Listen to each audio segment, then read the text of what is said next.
Hi everyone, in this video we will see how to install and set up a Kafka in your Windows machine. So first go to the Kafka apache.org, click on download Kafka. After downloading Kafka, select the required version you want to download. I'm selecting the 3.12, download the Kafka file. Once it is downloaded, go to the download folder and unzip this folder. So I have already unzipped the folder. I have already unzipped the folder and which was placed here. Yeah, which was placed here. Okay. So now, so if you want to run your Kafka in Linux machine, you can use the files which are placed in bin folder. Okay. If you want to use or set up your Kafka in your Windows machine, just go to the Windows folder where you have the all the bat files which will help you to run in Windows file. Okay, to start your Kafka up and running, so we need one of the more important component, that is Zookeeper. So first you need to start your Zookeeper. You need to start your Zookeeper by sending the configuration file. Copy, open the CMD. After opening the CMD, if you're not sure what commands to run, go to the quick start. So in that quick start, you will have the unzip command. After that, you have the command which will help you to start your Zookeeper. So now go to the Zookeeper, paste your commands on the Windows command prompt, remove the shell and open the bat, type the bat.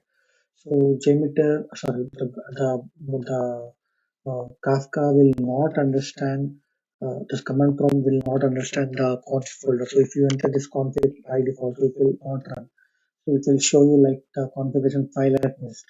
So for this, what you need to do is just go to the command, open the command and take the complete full path of your Kafka directory. Okay, take complete path of the directory and paste it. So now change your folder path slashes, forward slashes to backslashes, which supports the Windows. Now you run the file. So the config folder is in Kafka folder. So when you run it from the Windows folder, it don't know the back file of Zookeeper don't know the file is placed in two folders up. So that is the reason why it was failed. Now if you run this, the Zookeeper will be run. So now the Zookeeper is starting. So once the Zookeeper is up, then we can start the actual Kafka. So Zookeeper is a dependency of to run the Kafka. So if Zookeeper doesn't turns on, then your Kafka will not run. It will not start basically. It will not start. The Kafka will not start actually. Okay, now if you see this Zookeeper started. Now we need to run. We need to run the Kafka. So don't stop your Kafka Zookeeper and don't terminate that window where you started the Zookeeper. Open another command prompt. After opening the command prompt, use the same command what you are showing here. So use the command here. Use the command here uh, as a bat.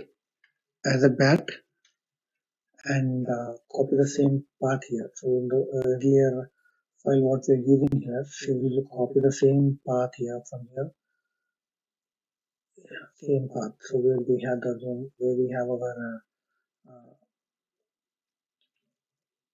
install, or you can run it from the main folder of your Kafka by bin slash windows slash kafka.bat. Uh, in that way also you can run it without mentioning the complete path. Now Kafka is running.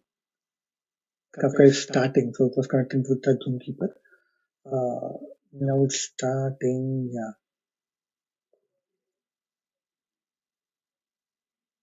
Once your Zookeeper and Kafka is up, if we have already have topics created, then we can directly send messages to the specific topics.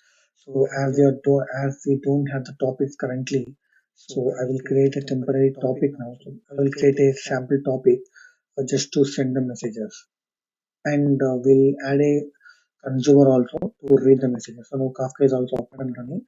Now go to that point and use this Kafka quick start. So now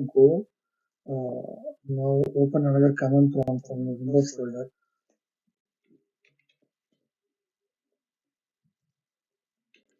So now I will use the topic name as task incomplete. Task incomplete. Task incomplete. And instead of shell, I'm using the bat file. So already I'm Windows folder, no logged in here. So now enter it. Uh, it has to show the topic as created now. If that has created successfully, so now the topic has created, task incomplete. Now we don't, first we listen to the consumer, uh, console producer, which is a consumer will in the consumer just to see is there any messages. So as a creator now, we should not have any messages in the we should not have any messages in our topic. So just validating that.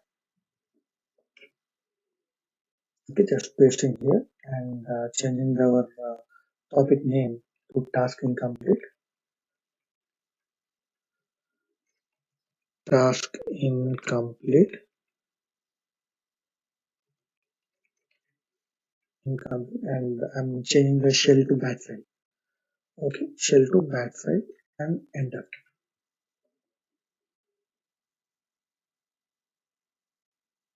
So as we don't have any messages, it's not showing anything. Now when I do control C, see that the process total mix of zero because we don't have any messages in that topic. So now we'll send a few messages. Uh, Now we'll send the messages using command prompt. So you can send messages using any of your client like Java or .NET. So we have respective dependencies. So you can send it through the code. So we'll see those as well in the next tutorials.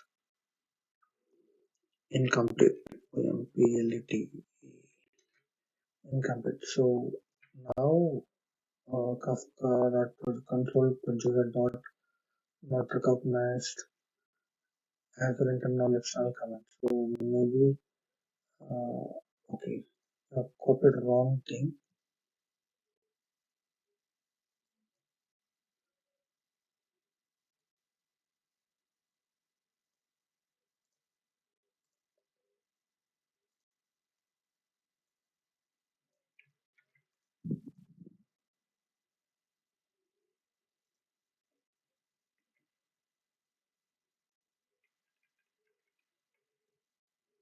Bat file. Sorry, I have mentioned in bat file.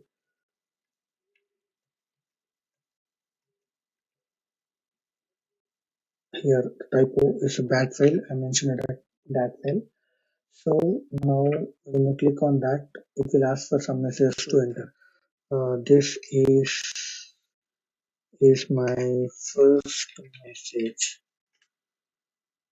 This is my second message. Okay, now I'm stopping with Control C. Terminate. Yes. So actually, I have not clicked enter for a second message. So it will show you the only one message I see, I guess. So now select this.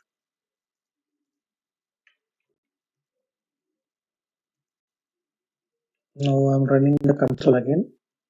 Consumer again. So now it will show you the number of messages what we have there. So this is my first message. One message. Okay. So because I have not entered the enter here. So after if you click enter, then it will send into the projector. So as in not entered, not pressed enter, it was not sent to that message.